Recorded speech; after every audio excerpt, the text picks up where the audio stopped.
Na dor da peleja a luz, no riso tem lágrima, no adeus da saudade a voz que promete que em breve vai regressar. Na dor que eu já sei de cor, tem fé que eu não sei rezar, a verbo que adjetiva sujeito imperfeito amar. Nos dias que o tempo leva, memórias que vão chegar, no avesso que não se mostra, segredos pra se levar. Nem toda reza é santa, nem todo escuro é breu, nem toda beleza encanta, nem tudo que tenho é meu. Nem todo amor nos ama, nem todo adeus sem Deus, nem tudo que é não nos nega, nem tudo que sou é meu. No chão do sertão tem mar que espera pra renascer, no olhar sertanejo a sede de chuva é grito que clama aos céus. Na dor que eu já sei de cor, na fé que não tem razão, tem vértice no horizonte, perfeita contradição. Nos dias que o tempo leva, memórias que vão chegar, no avesso que não se mostra, segredos pra se levar. Nem toda reza é santa, nem todo escuro é breu, nem toda beleza encanta, nem tudo que tenho é meu. Nem todo amor nos ama, nem todo adeus sem Deus, nem tudo que é não nos nega, nem tudo que sou é meu. Nem toda reza é santa, nem todo escuro é breu, toda beleza encanta,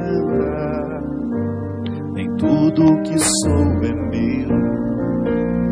Nem todo amor nos ama, nem todo adeus sem Deus, nem tudo que é não nos nega, nem tudo que sou é meu. Nem tudo que sou é meu, nem tudo que sou é meu, nem tudo que sou é meu. Muito boa noite, mais um programa de direção espiritual, hoje improvisando, né? O Christian falou assim pra mim, quase já começando o programa, faltavam uns 3 minutos, o padre não quer cantar uma música do disco novo? Aí eu comecei a soprar no ouvido dele aqui a música, e ele já se animou. E já que a música chama-se Perfeita Contradição, não é nenhum problema a gente errar, né, Christian? Ninguém conhece assim, a música é minha, foi eu que escrevi, eu posso cantar do jeito que eu quero, e você, como está tocando agora pela primeira vez, toca do jeito que você quer também, e assim fica. Depois você escuta a harmonia dela, você vai ter a oportunidade de conhecer melhor. Mas para mim é uma alegria muito grande poder, com essa surpresa de ter a oportunidade de cantar uma música que a gente nem tinha ensaiado, já que a vida é assim mesmo, né? De repente você tem que enfrentar o novo, e nem sempre nós estamos arregimentados para dar conta do novo. E eu gosto muito dessa música, eu a escrevi o ano passado, e no disco ela tem uma participação muito especial do Fagner, cantando comigo. Foi um momento muito especial da minha vida, quando eu tinha a oportunidade de visitar um pouco desses contrários da minha história, sabe? Identificar essa frase, que para mim é muito verdadeira. Nem tudo que é não nos nega. Nem tudo aquilo que me diz não está me negando alguma coisa. Eu precisava enfrentar no momento da minha vida e descobrir que às vezes o não que eu preciso enfrentar, ele está me favorecendo em tantas coisas, mas eu, na minha ânsia de querer o sim, eu não sou capaz de desvendar o não, de esmiuçá-lo, sabe?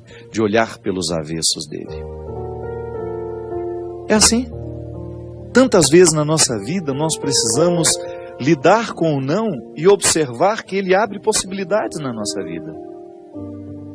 Quando é que eu pensei isso? No momento em que eu comecei a identificar que às vezes a minha fé não era madura. E isso não é de hoje para... A música eu fiz tem pouco tempo. A música não tem nem 6 meses que eu fiz. Mas a realidade é antiga dentro de mim. E graças a Deus até nos últimos anos tenho superado muito. Não só na reflexão, como na prática. Porque às vezes a gente já consegue refletir já lá na frente, mas o comportamento ainda está cá atrás. Isso é natural. O processo é assim mesmo. Às vezes eu tenho ideias muito claras sobre os meus problemas e eu ainda não consigo aplicá-las. Mas um dia eu consigo. Um dia eu alcanço. Então eu já tinha essa reflexão há muito tempo me visitando. A nossa fé muitas vezes é imatura, porque nós queremos que Deus faça exatamente aquilo que a gente quer. E eu ficava observando a maneira como rezava, que depois eu comecei a ficar envergonhado. Eu ficava dizendo a Deus o que Ele deveria fazer. E eu dizia como Ele deveria fazer. A minha arrogância como crente era tão grande, como um homem que crê, a minha arrogância era tão grande como um homem religioso, que eu dizia a Deus exatamente como Ele deveria fazer as coisas. Sabe, como se Ele fosse um velho que não é capaz de saber por si mesmo. Não que no velho seja, né? Não. Os velhos são sempre lúcidos também. Quando a gente usa velho, é quando a gente está querendo reportar aquele momento da vida que a gente já não sabe mais o que está fazendo. Porque no tempo passado a gente chamava eles de caducos, né? Meu velhinho caduco. Hoje não, hoje tem Alzheimer. Tem uma doença que já foi diagnosticada e, claro, existe mesmo. Mas às vezes é só caduquice, esquecimento. Às vezes a gente trata Deus assim, como se Ele fosse um velho sempre esquecido, que não se recorda ao final do dia aquilo que eu pedi de manhã. Então eu preciso ficar dizendo insistentemente para Ele o que Ele deve fazer na minha vida.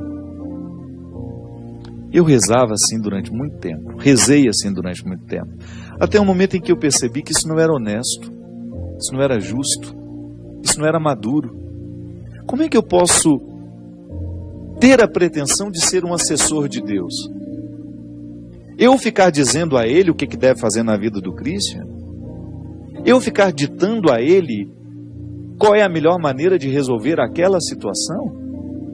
Então eu comecei a identificar que a minha oração ela é mais sincera, ela é mais verdadeira e mais eficaz à medida em que eu apresento a Deus a realidade que me aflige. E não peço absolutamente nada.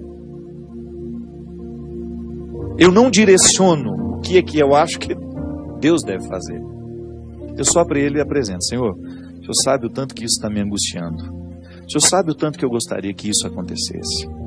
Senhor, o Senhor sabe que eu gostaria muito que aquela minha amiga fosse curada. O Senhor sabe o tanto que eu ficaria feliz se aquela realidade se realizasse, se desfizesse. Agora, o encaminhamento disso, se a minha fé me coloca na necessidade de assessorar a Deus, dizendo a Ele tudo o que Ele deve fazer, é porque no fundo, eu compreendo Deus como alguém que não é capaz de compreender o que precisa ser feito. Como se Ele sofresse de uma demência e que precisasse do auxílio da minha intercessão, da minha inteligência, para que Ele pudesse agir. E eu fiquei muito incomodado em perceber que eu rezava assim. Isso há 10 anos atrás. A música nasceu tem pouco tempo, mas a compreensão já me acompanhava há muitos anos. Eu não posso entender a ação de Deus assim, porque isso nega tudo o que eu sei dele. Deus é amor, um amor que não muda, um amor que não vai ser, sabe, julgado por terra por qualquer pecado que eu tenha cometido.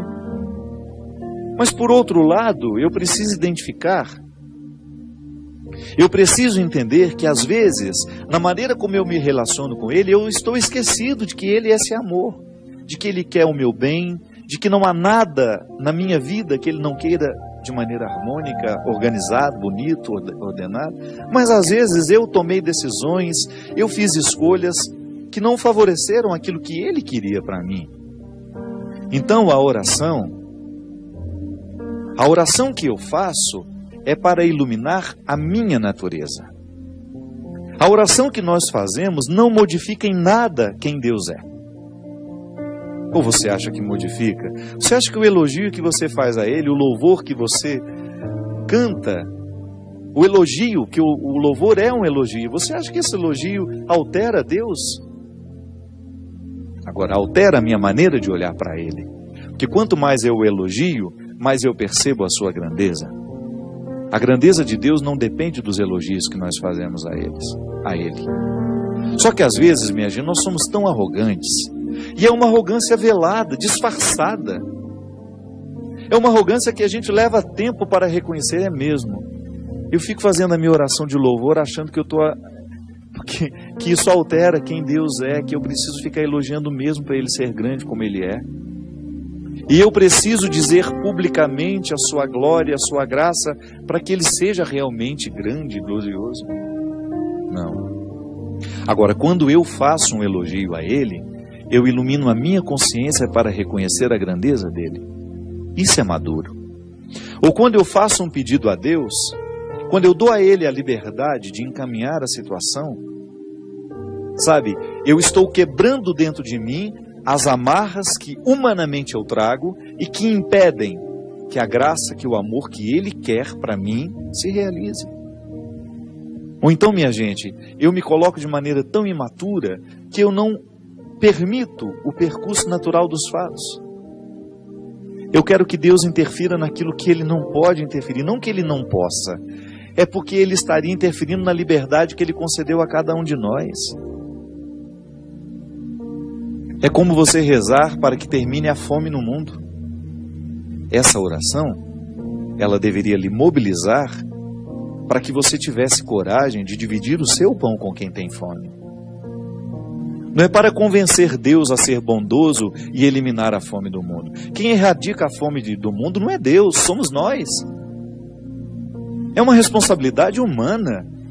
É muito imaturo da nossa parte pedir que Deus faça aquilo que não é papel dele. Ô Senhor, quebre a injustiça que está neste país agora, que nos envergonha. Essa corrupção que nos envergonha. Sim, envergonha a mim, envergonha você. E vai envergonhar mais, viu? Porque nós ainda não temos conhecimento nem de 10% da podridão que está por trás de tudo que está acontecendo no Brasil hoje. Deus pode entrar no Congresso Nacional e modificar alguma coisa? Pode. Através dos que nós elegemos. Se eles forem suficientemente honestos e comprometidos com o voto que receberam, e se não estiverem lá procurando defender os próprios interesses, aí Deus age através daquela criatura. Sim. Aí sim. Como é que Deus vai arrancar a fome do mundo?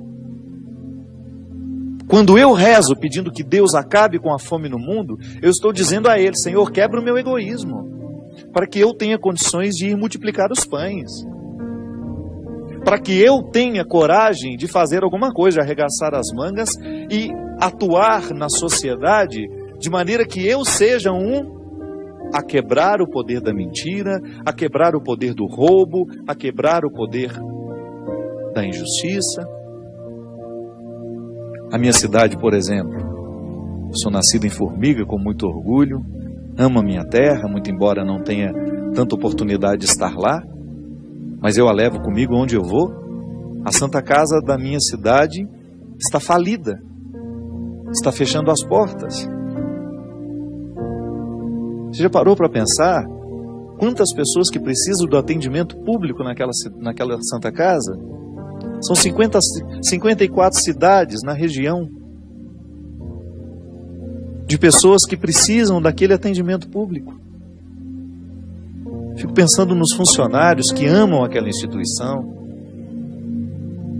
das pessoas de bem que estiveram ali dentro tentando fazer alguma coisa, a classe médica, os enfermeiros, os atendentes, as secretárias, os secretários, o pessoal da limpeza.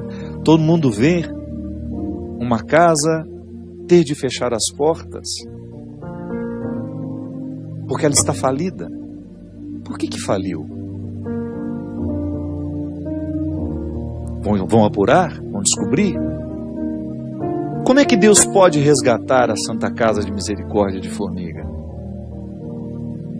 Com a nossa comunidade de vereadores, com o nosso prefeito, arregaçando as mangas e dizendo: este problema é nosso. E tendo ética, tendo a coragem política de fazer pelo povo o que o povo merece que eu faça. Que procure o povo agora, os nossos vereadores formiguenses, que eu respeito tanto. É a hora de vocês protagonizarem a transformação que a sociedade espera. Para isso vocês foram eleitos. Para isso que nós, homens de bem que estamos ao redor, é assim que Deus age na vida, minha gente. É quando nós nos encorajamos para tomar a nossa parte. Tá bom, a minha contribuição é mínima, mas eu faço. Hoje nós não temos nem lençol, então eu tenho condições de ir lá e fazer alguma coisa. É assim que a gente muda a vida. Aquelas pessoas que já foram atendidas, que de repente têm condições financeiras para isso. Realmente, um dia eu precisei e o hospital estava aberto para mim.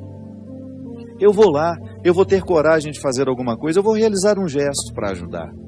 Da mesma maneira como nós ajudamos em muitos lugares deste Brasil, instituições que pedem a nossa ajuda, nós vamos lá, a gente faz um evento, a gente realiza uma palestra, alguma coisa a gente pode fazer, é mínima a nossa participação, As dívidas são muitas, eu estou falando da Santa Casa de Formiga, mas são muitas as Santas Casas que passam pelo mesmo processo de falência e não podem fechar as portas, que o nosso povo já tem tão pouco. O imposto caro que nós pagamos neste país é tão pouco retornado para nós, que se você precisa de saúde de qualidade, você tem que pagar. Se você precisa viajar numa estrada de qualidade, você tem que pagar pedágio. Se você precisa de segurança, você tem que pagar. Tudo tem que pagar. O imposto retorna muito pouco para nós, quase nada. É o país onde nós pagamos os mais altos impostos do mundo. E tão pouco retorna para a população. Eu não tenho como mudar essa história, mas eu posso fazer alguma diferença onde eu estou. É a hora de nós, a nossa cidade Formiga, o povo formiguense, é a hora de nós nos juntarmos e fazer alguma coisa por esse lugar. Por essa casa que há mais de 100 anos atende o povo, de maneira muito especial, o povo mais pobre da cidade. É hora de nós arregaçarmos as mangas e fazer alguma coisa. Nós precisamos lutar por aquilo que Deus não pode fazer por nós. Então, quando nós pensamos a ação de Deus, quando nós rezamos, nós precisamos escutar aqui o que nós podemos fazer. E é por isso que eu digo, nem toda reza é santa. Sabe por quê? Porque às vezes nós rezamos e não queremos o comprometimento que brota da oração que a gente faz. Nem todo escuro é breu, porque às vezes é no escuro que nós alcançamos a lucidez para identificar o problema. Então, às vezes, pode ser que no momento caótico, como a Santa Casa passa, aquela comunidade tenha a oportunidade de descobrir onde é que nós estamos errando. E ali no escuro daquela situação, descobre uma luz. Então, nem todo escuro é breu. É assim, minha gente, é assim que Deus age no mundo através de nós. É assim que Deus faz a diferença na história, quando eu me permito ser um território dessa atuação. Quando eu tenho condições de realizar um gesto que possa autenticar, legitimar essa presença de Deus agindo no mundo. Então, onde existir uma pessoa, onde existir um ser humano consciente deste papel, ali Deus terá a oportunidade. E aí nós vamos superando aos poucos, sabe? Essa imaturidade que nos faz jogar as palavras para o alto, como se Deus tivesse a obrigação de fazer por nós aquilo que nós devemos fazer. Não, para isso que existem as competências. Para isso que as pessoas são eleitas. para que elas administrem, para que elas façam, para que elas instaurem a justiça, a verdade, a coerência. É assim. E volto a dizer, a ação de Deus no mundo passa pelas pessoas que estão encarnando a responsabilidade de fazerem o bem acontecer. Que às vezes nem religiosas são, viu? Basta ter caráter. Eu sempre digo isso. Se um ser humano, ele é moldado do ponto de vista moral, ético, a partir de princípios sólidos, humanos, valores, nós estamos falando de valores, eu não estou falando de hipocrisia. Se vai à missa, se vai no culto, se faz isso, faz aquilo. Eu estou falando de coerência. Se eu estou eleito para administrar uma determinada realidade, eu tenho de ter coerência para fazer aquilo ser correto. Se eu sou o presidente deste país, eu não preciso acreditar em Deus. Eu preciso acreditar na responsabilidade que eu tenho de ser um promotor da verdade, da justiça, da honestidade. Isso é valor humano. Nós estamos carentes de valores humanos. Então, quando eu me transformo nesse instrumental de realização, eu me torno neste lugar onde o mundo fica sendo melhor. Então, chega de hipocrisia. É buscar a parte que nos cabe. Nem toda reza é santa, nem todo escuro é breu, nem toda beleza encanta, nem tudo que tenho é meu. Nem todo amor nos ama, nem todo ateu sem Deus, nem tudo que é não nos nega, nem tudo que sou é meu. E aí você vai identificando que às vezes existem algumas negativas da vida que são só para a gente aprender. É aquela velha história. Eu pedi e Deus não me deu. Certo, mas olha aquilo que você pediu e vê se realmente você precisava daquilo que pediu. E veja se você fez a parte que lhe cabia na história para que o milagre acontecesse. Os milagres sempre serão possíveis, minha gente, quando existir uma comunidade lutando por aquele milagre. É igual aqui na Canção Nova. Quando eu vi aquele Pai das Misericórdias pronto, aquele santuário, eu pensei, meu Deus do céu. O trabalho que deu para construir aquilo. E aí eu lembrei dos anônimos e fiquei emocionado em olhar que cada parte daquela igreja tinha a fé de um anônimo. Tinha a doação, o gesto concreto, sabe? De, olha, eu tenho pouco na vida, mas eu ajudo aqui com R$1.